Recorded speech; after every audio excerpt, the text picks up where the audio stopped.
we share ideas and inspire each other. It's a very inspirational day, and I'm really happy that I can be part of this. So we have on our college campus, so Rabbi Solich said that we're Chabad at Georgia Tech and Georgia State.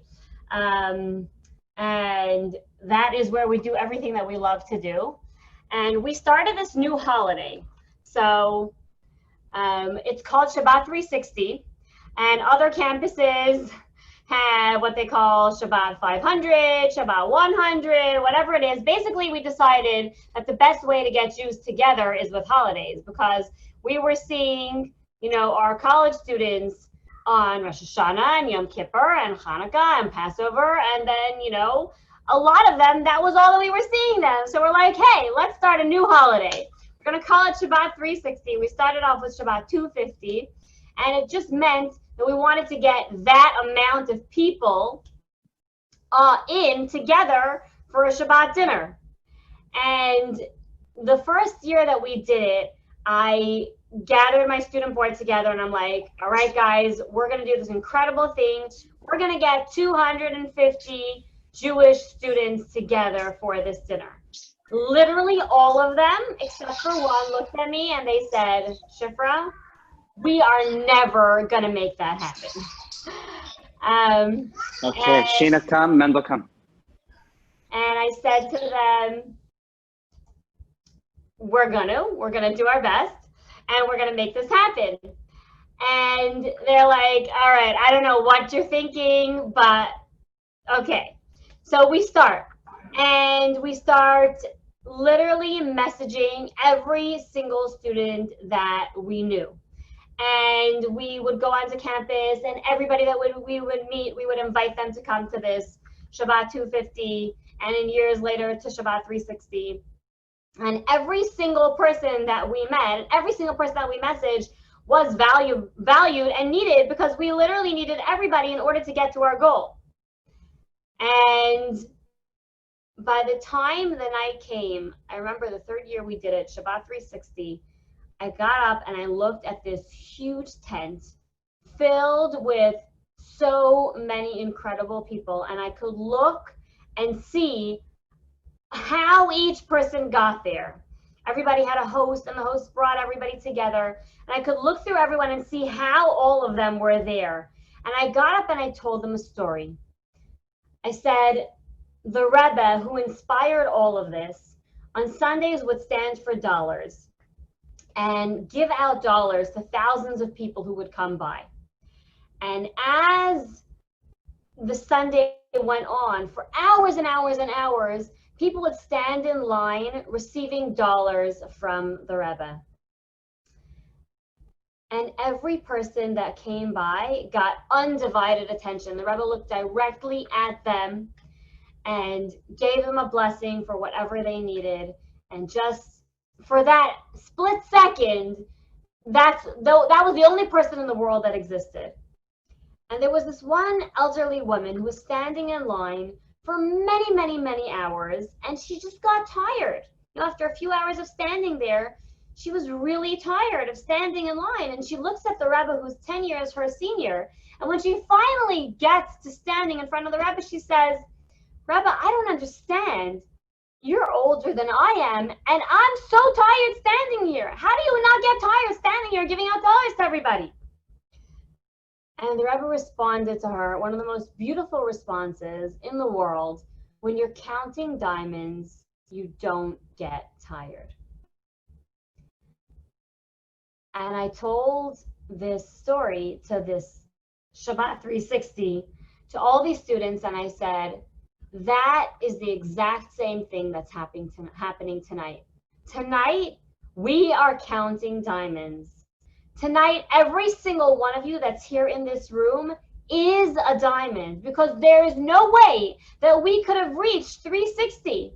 There is no way we could have done it without each and every one of you that's here. And I said, this idea is so radical that every single person is valued and needed and needs to be here in order for us to come together and reach a collective goal. Where does this come from?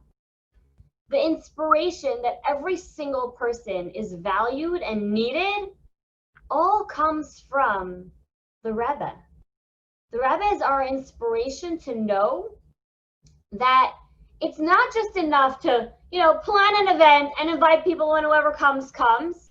Every single person is important. And I know that if I would go to the Rebbe right now and say, Rebbe, we got 360 people at our Shabbat dinner, the Rebbe's response would be, and how many Jewish students are at Georgia Tech and Georgia State? It's not enough that we have this amount of people here. There are still people missing. There are still other Jewish students who deserve and should be at a Shabbat dinner together celebrating with all of us. Each and every person that we meet is valued, and it's not enough to just be content. Oh, we reached our goal. Wonderful. No, next year it has to be even bigger. Next year we have to work even harder until every single Jewish student is reached and is given the opportunity just to have Judaism accessible to them. So that inspiration for working crazy hard and staying up till 2 a.m. every night for a month until we found 360 Jewish students to come to this dinner. And for every student that we found, there were another 5 who said we can't come. That comes from the Rebbe. And 100% me on my own, there is no way that I would ever think to live a life like this. To live a life where every single Jewish person that I meet is valued and beautiful, that's not something that I've been inspired to do on my own. That comes from living a life that's inspired by the Rebbe. What was so unique and is so unique about the Rebbe is that every person was valued. The Rebbe made rallies, gathered together thousands of children. What other Jewish leader who meets with the greatest dignitaries, right, would gather together children and speak directly to them? So many times the Rebbe gathered together just the children, and on Lag BaOmer, the Rebbe would hold this huge parade and wave to every single child. You can see the Rebbe like this, waving to every child passing by. Just watching the Rebbe's care and love for small children inspires me so much. When a chassid who was a rabbi and a principal of a school came to the Rebbe and said, I have a problem that, with my children, I can sometimes lose my temper and I can get angry and yell. The Rebbe's response to him was, you should know that God gave you a gift. If you knew that God had given you a gift that needed to be returned, how would you treat that gift? Every day when you get up, remind yourself that your children are a gift from the creator of this universe. And you're going to be returning that gift. How are you treating that gift? I heard that story and it just inspired me so much with my own children. They're not just my kids that I can raise however I want. They're not. They are, each and every one of them, a precious gift from the creator of this universe, from God. And I have to remember that at every moment when I talk to them, when I tuck them into bed at night, when I'm frustrated, when I'm having a bad day, I have to breathe deeply and tell myself, no, it's not just my kids. These are individual diamonds. Each of them is a precious gift. And I need to treat that gift with the utmost respect. And even if I lose my temper, and even if I give them dinner and they throw it all over the floor, and even if, they're painting my walls with toothpaste, whatever's happening, I have to just reframe and shift and say, these are gifts from God. And the exact same thing was the Rebbe's respect for all people. To me, most empowering was the Rebbe's utmost respect for women. I have never heard of any other Jewish leader, or really any other leader, who had such an incredible level of respect and honor for women. The Rebbe started conventions for women only. The Rebbe would empty out the entire 770, the entire synagogue, the whole level, shoo the men out. They would have, if they wanted to listen, they had to go upstairs and fill it with women and speak to the women only. The Rebbe gave hours and hours of talks directed specifically towards women and empowered women to be leaders. There is no other organization on the face of this earth today that has an equal amount of women CEOs as men CEOs. And Chabad, that's the way the Rebbe set it up. When the Rebbe sent out shluchim, when the Rebbe sent out emissaries, leaders across the globe, the Rebbe never sent just a man or just a woman. The Rebbe sent men and women together as couples so that we could have an equal balance of male energy and female energy, and the Rebbe saw the value in that. I could quote to you from today till tomorrow things that the Rebbe said that sound like some of the greatest feminists that ever existed. But I would never put the Rebbe into that box of a feminist, because the Rebbe valued women as women. The Rebbe saw this incredible power that women have, and the Rebbe knew that our world needs that energy so much today. When I say that the Rebbe counted diamonds, I mean that the Rebbe didn't just lump everybody together and say, oh, you're all valuable. No, it was like Shabbat 360, where each and every person was valued. So when I say that the Rebbe values women, I mean that the Rebbe could look to the very core of a person and see what is it that this person can accomplish that no one else can. And when the Rebbe looked at women, the Rebbe saw this incredible feminine energy, this nurturing energy, this energy of love and compassion, and saw, wow, the world is lacking this so much. What if we could shift our perspective? What if we could invite women to the global table and ask women to change this world? How much could we accomplish? And the Rebbe did just that by sending out thousands of women across the globe to become leaders in their own communities and transform the face of global Jewry as we see it. The Rebbe just infused this whole world with a feminine energy that was so lacking and so needed. And I am forever grateful to the Rebbe for giving me the opportunity to be who I am, to be a mother and a wife and a woman, and be so powerful and so effective being who I am. When I speak to our college girls, I mean, we're at Georgia Tech and we have these women who are going to work at Google and Facebook and Apple and all sorts of tech companies, and they tell me, on my team, I'm the only woman. You know, Shifra, what does Judaism say to me? How should I represent myself, you know, on my team at these engineering companies? And I remember one girl I looked at, she was going to work at Google, and I said to her, listen, there are so many guys on your team. The last thing your team needs is more male energy. That's the last thing they need. So whatever you do, be a woman. I said, from the perspective that I gained from the Rebbe, the world needs more feminine energy. You need to get onto that team, and you need to do what only a woman can do. Listen to what other people are saying. Hear everybody else out.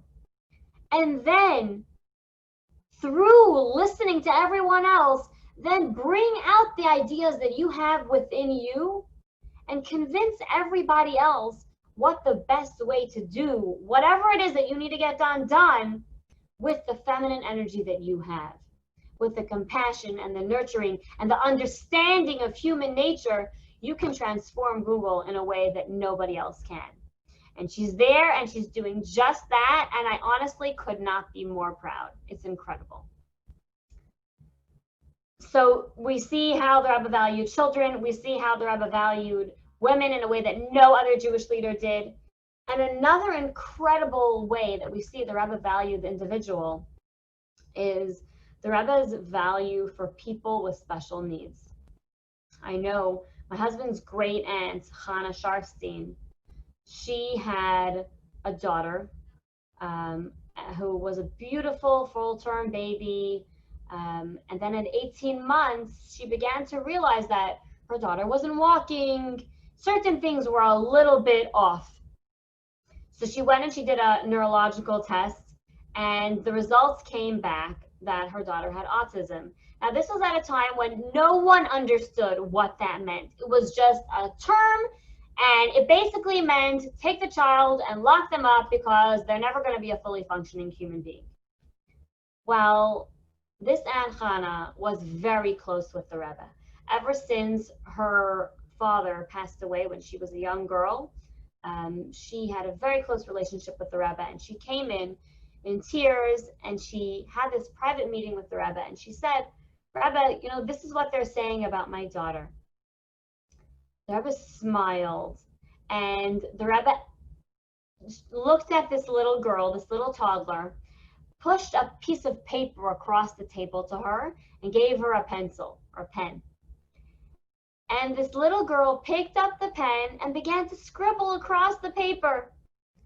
And the Rebbe said, had this huge smile. Wow, look at this incredible girl. She can do so much.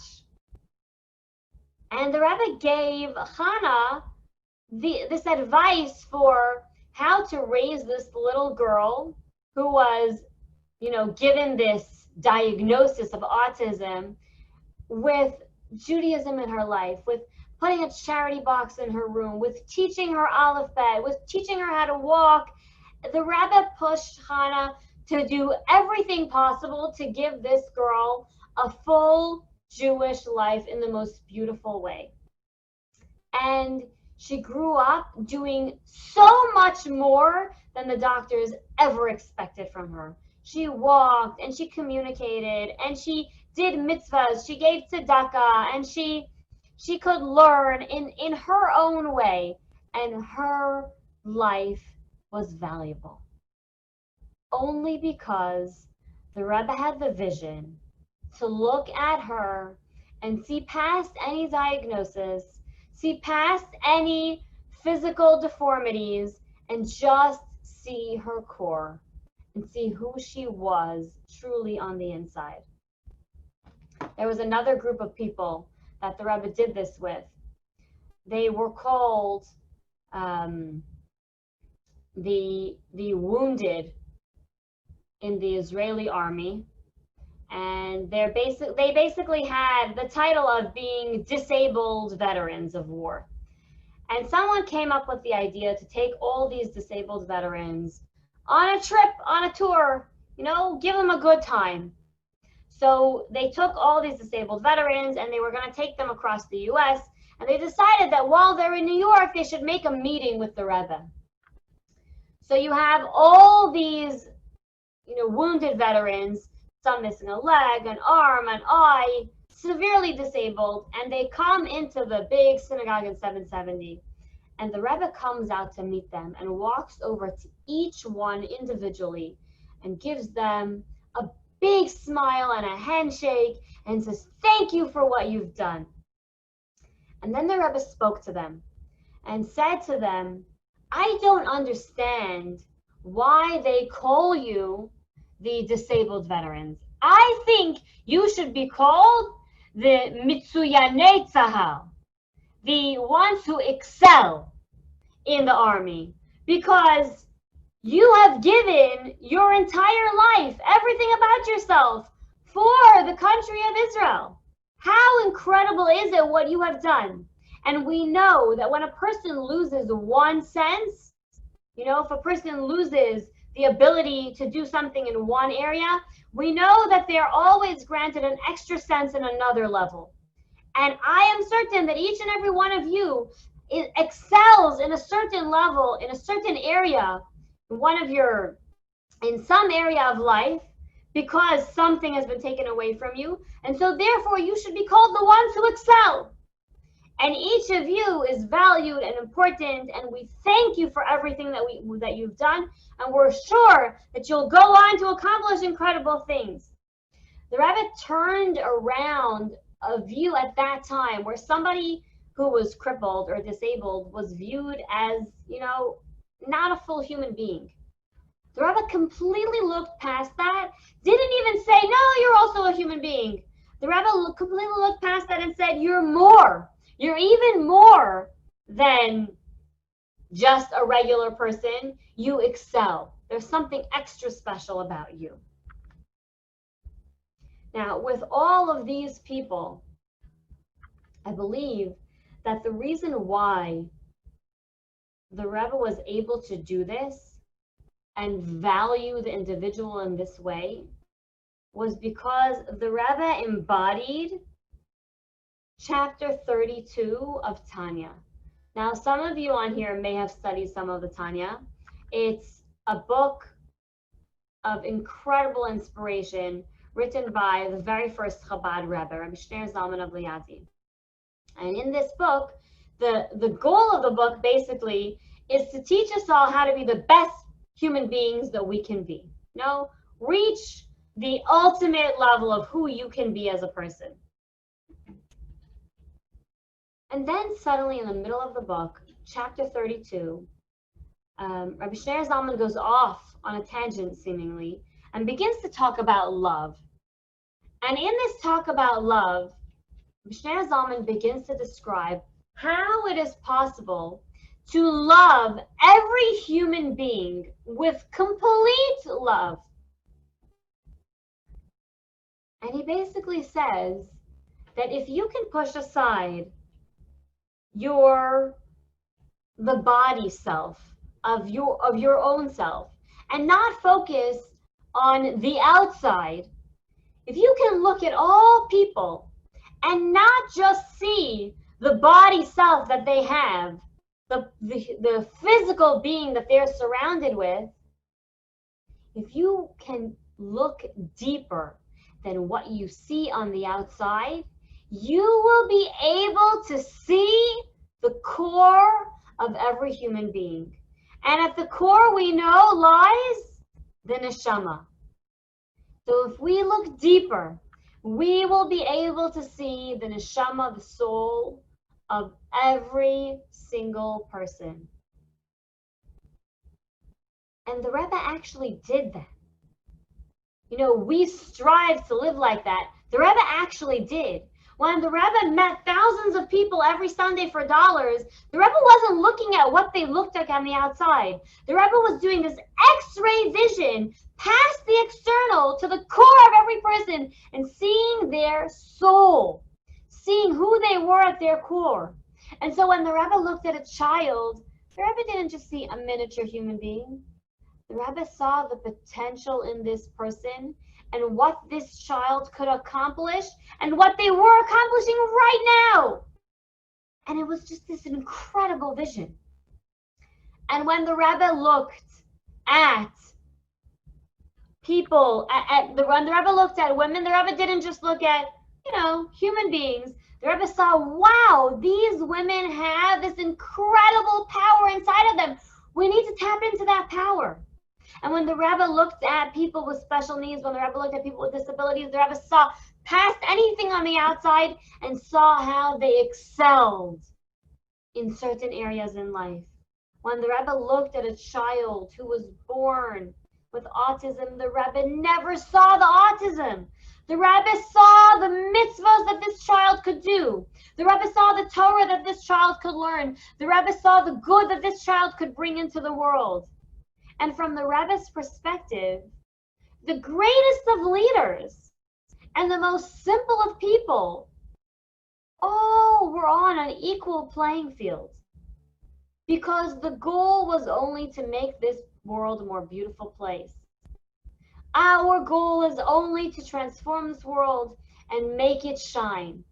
And from that perspective, every soul is needed and valued, and every soul can make this world more beautiful. There is no saying that one person is greater than the other when you look at their soul and you look at their potential and you look at what they're able to accomplish. Last night, I watched a video of the Rebbe where the Rebbe talks about this.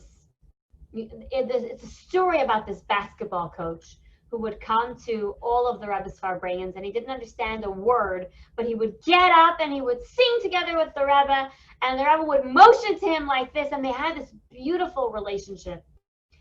And the video highlights the Rebbe's perspective of every human being and how being a simple Jew, somebody who's not necessarily so learned, or maybe is very learned, but just somebody who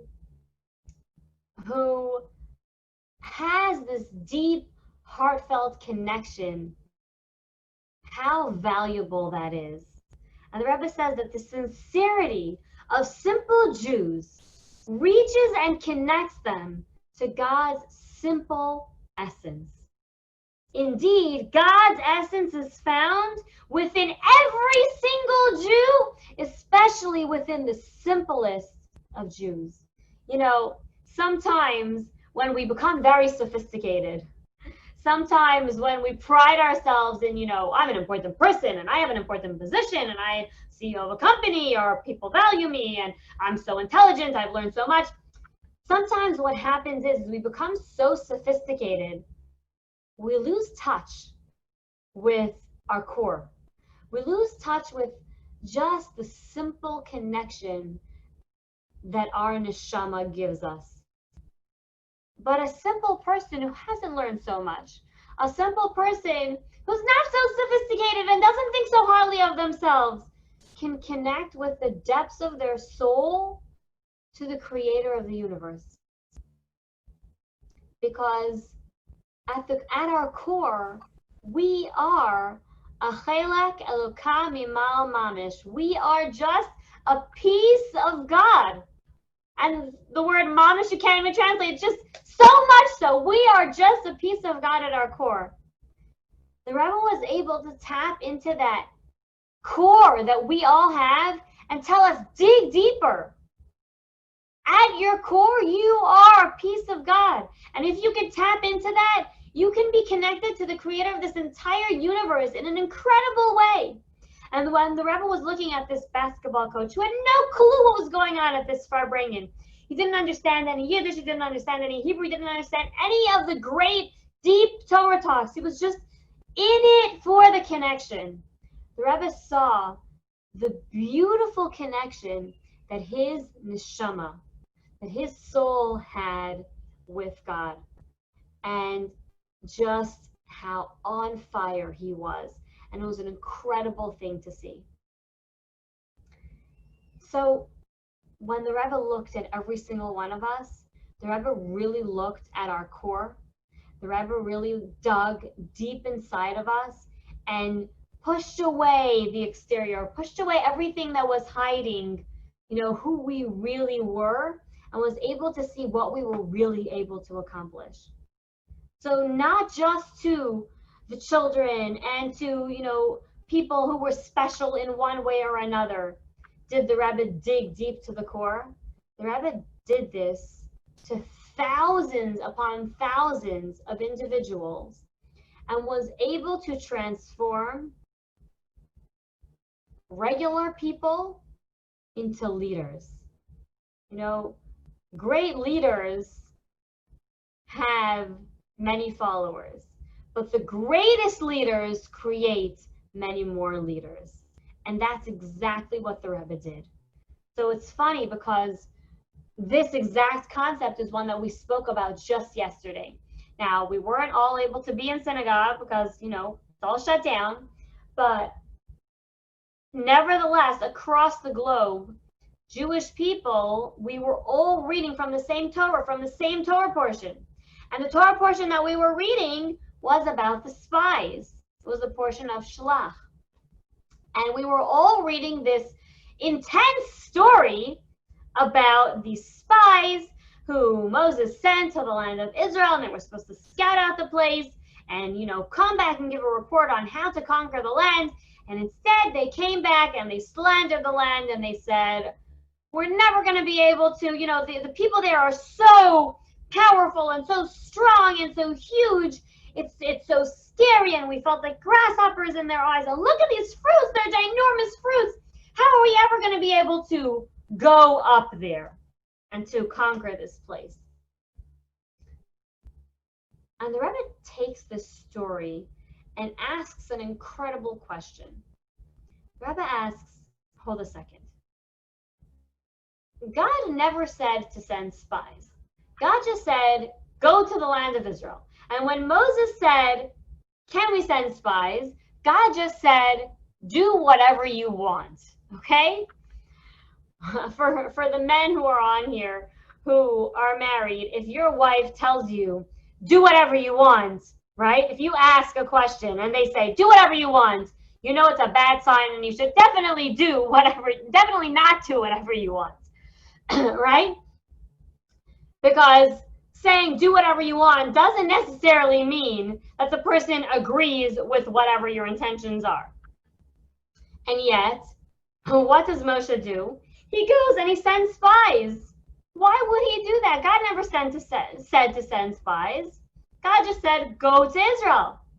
Okay, God said, yes, if you want to, sure, do whatever you want. But that wasn't an instruction to do this.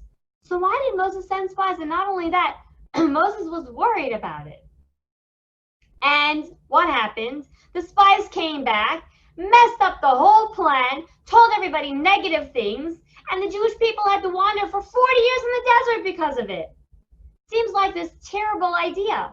So why did Moses send spies in the end to the land of Israel? What was the purpose in this, if there was a doubt that it would turn out well or not? The Rebbe's perspective on this is so incredibly empowering, especially to people who are leaders. And the Rebbe's perspective was how to be a good leader. See, Moshe was a leader. Moshe was a leader of the entire Jewish people. And he knew what needed to get done. But he also knew that on his own, he's not going to get the job done. The best way to accomplish a huge amount is for a leader to empower other people. The more that you empower others, the more you can accomplish. And so, what did Moshe do? What did Moses do? He empowered 12 leaders from amongst the Jewish people. He empowered 12 others and told them, listen, we need to get to the land of Israel. That is what God wants. Here is what we need to do. You need to go to the land and you need to figure out what is the best way to conquer the land. You need to go to the land of Israel and you need to see, are the cities surrounded by walls or not? What type of people live in these cities? What's the best way to enter the land? Strategic planning. Get some data. Bring that data back to us and we will figure out from that what's the best way to conquer this land. Because Moshe knew from God that when God tells us to do something, God gives us the general instructions, and then God wants to figure out the rest ourselves. Just like with Abraham. God came to Abraham and said, offer your son, your only son, on the mountain to me as an offering. God didn't tell Abraham how to do it. God didn't even tell him exactly where. God didn't tell him with what materials. And yet the next morning, Abraham gets up and he quickly saddles his donkey and he gathers firewood and he brings fire and he brings all the necessary tools and he starts traveling and he brings his son with him and he builds an altar. Did God tell him to do all those things? No. So why was he doing that if God didn't tell him to do it? Because God empowers us. as human beings to add our own creativity to the mix. God tells us, this is what I want you to do. Now you go figure out how to do it. Okay? And so Abram gets up and he adds all these things to what God tells him to do, because he knows God's not going to tell me bit by bit what to accomplish.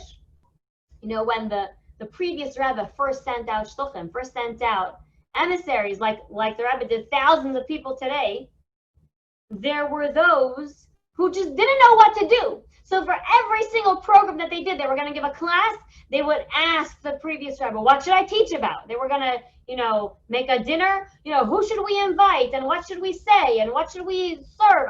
Everything they would ask the previous Rebbe. Until, the Rebbe's response to one of them was, until when will I have to hold you in my hands like a baby? Figure it out. I don't need to tell you all the details. Use your own creativity. Get out there and accomplish what you need to accomplish. And so that was Moses' message to the spies. We need to get to the land of Israel, okay? That's all God tells us to do. God wants us to get the land of Israel. Now, we can add our own creativity to the mix. We're going to decide how is the best way to get to the land of Israel. We'll send spies to see what's the best way to enter the land. But the goal all along was to get to the land of Israel. They just had to figure out what's the best way to do it. How did they mess up? Because they gathered more than just data. Rather than just going and doing what they needed to do, rather than just going and figuring out how are we going to get into the land of Israel, they added their own opinion. They didn't do what was needed to get done. They did what they wanted to get done. They never wanted to go to the land of Israel. And so even when they were there, they looked for issues. They kvetched like only good Jews can. And they came back with this report that was, we're never going to be able to enter the land. Because they added their own opinion to the mix. And that's why we had to wander into the desert for 40 years. Because they didn't have in mind the goal that God wanted them to have.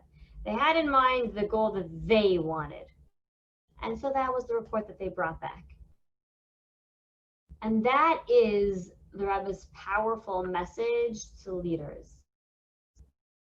And I believe that if more leaders, more politicians, more educational leaders, more communal leaders would understand this message, our world would be so much more of a beautiful place.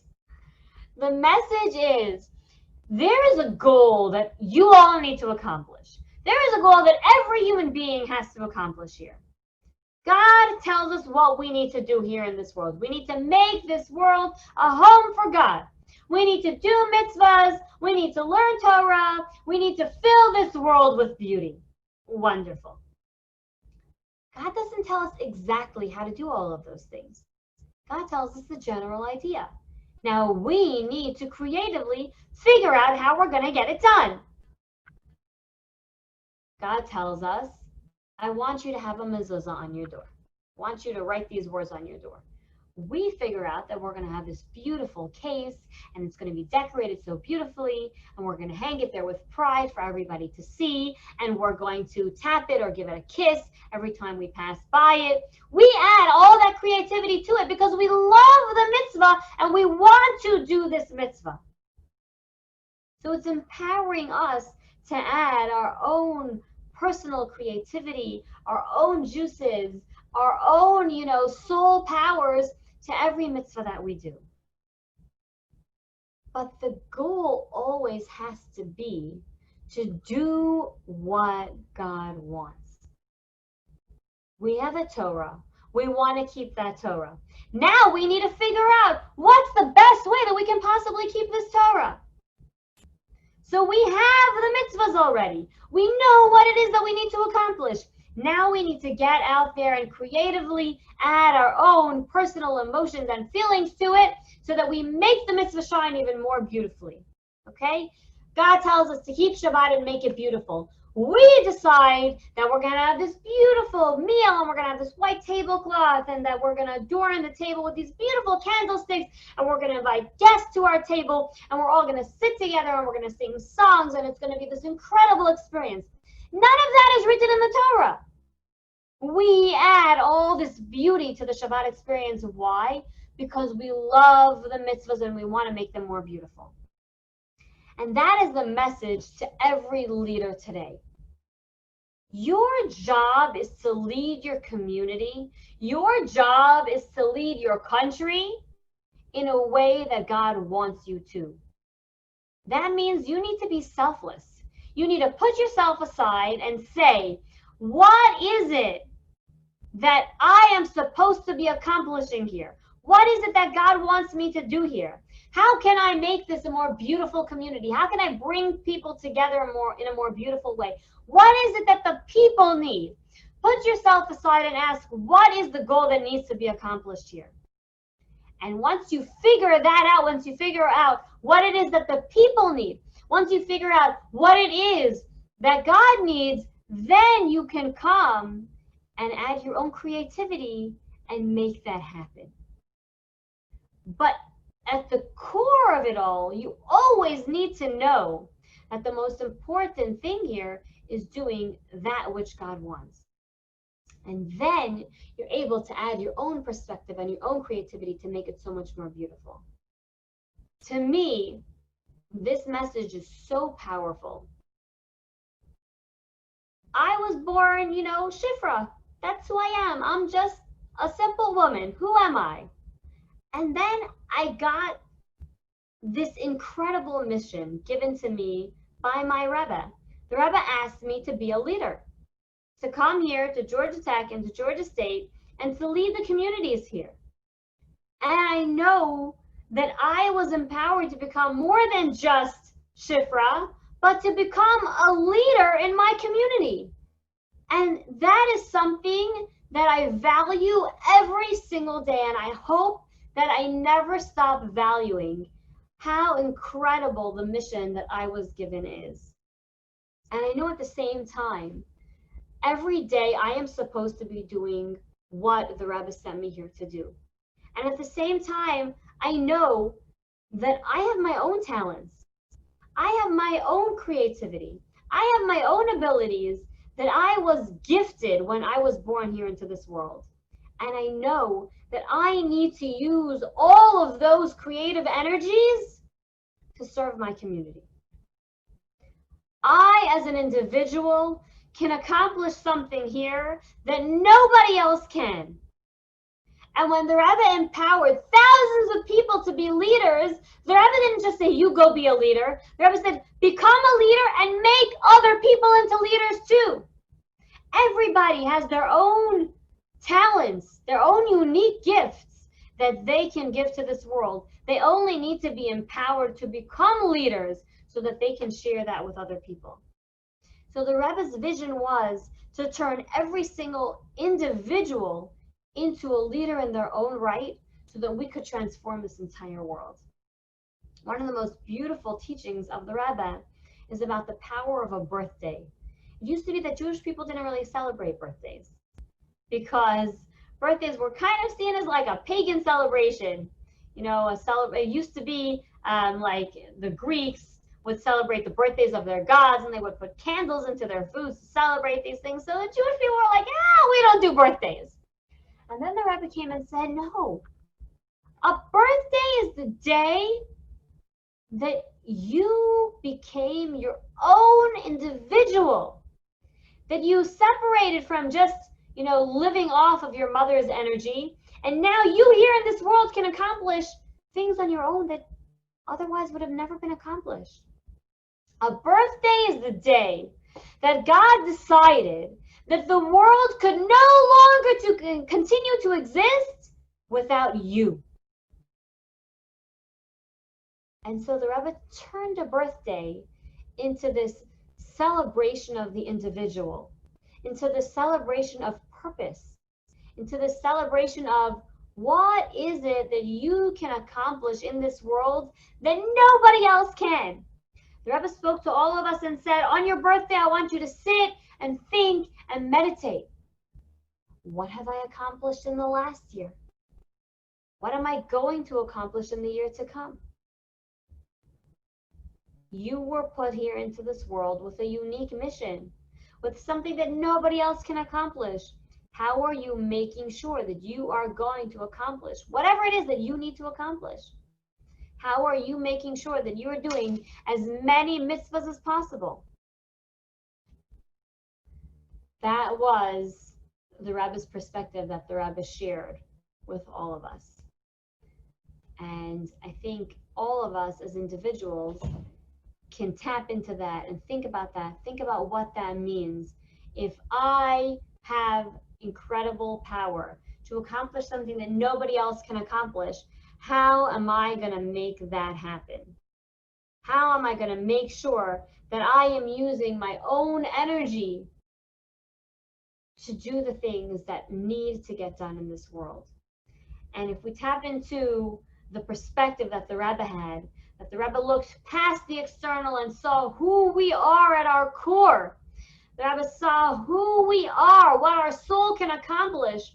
If we can only do that for ourselves, and if we can only look at every other person that we meet, and rather than judge them by the exterior, look past that and see, wow, this is a beautiful, shining soul that can accomplish so much, we will be able to love and value every single person that we meet, and understand that every person that we meet has a unique ability to accomplish so much in this world.